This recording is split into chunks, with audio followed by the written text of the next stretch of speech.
Sinuspinde na ng Land Transportation Franchising and Regulatory Board o LTFRB ang operasyon ng 6 na units ng isang bus company na sangkot sa aksidente sa North Luzon Expressway o NLEX sa Valenzuela City.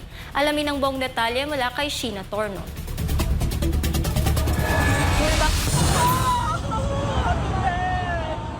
Napuno ng iyakan at sigawan ang videong ito.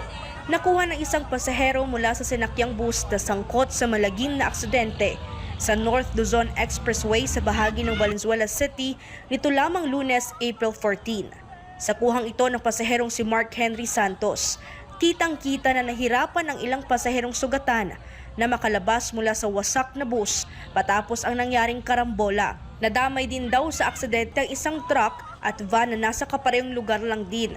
Batay sa nakuhang ulat ng Land Transportation Franchising Regulatory Board o LTFRB, mabilis ang takbo ng bus na galing sa Angat, Bulacan patungo sana sa monumento sa Caloocan City.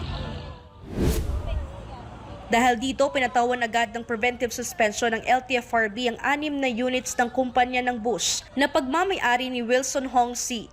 na may rutang PITX Navotas Terminal via EDSA. Pirmado na ng board. This order is issued pursuant to that the board, in the exercise of the regulatory powers pursuant to Section 5, preventively suspend for not more than 30 days effective immediately.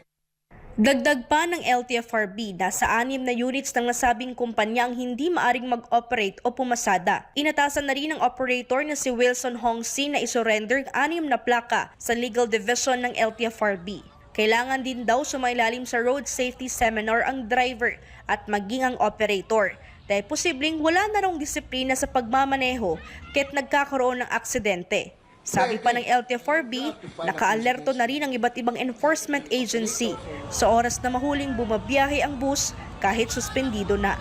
Para sa Diyos at sa Pilipinas kong mahal, ito si Sheena Torno, SMNI News.